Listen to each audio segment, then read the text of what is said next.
application takkaatu tuutu dhufee akkana tuttuquu keetiif callaa harkataa awuu maltaanisa awuu rabbi sodaadhuuti faranjii nama adii ummata wasaqa kanaatu application ati akkanatti tuttuuteedhaaf callaa sii kafalan nama adii moo onnooti nuti afaan Allah ni beekan isaan targeeta bar nammoo feemas takka baasaniituma bar isaaf massee xiqqoo takka kannanii haasawi ja'aniin hin geenyeen wallaahi nutiif yaada gaarii nuufi yaaduun sin ja'a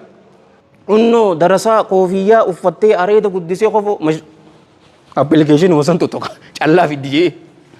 obboleessoo gabbaheeti dhiirri carraaqee cattaraa qabqabii dalagee suuq badaratii ta'u suuq badaratee bishaan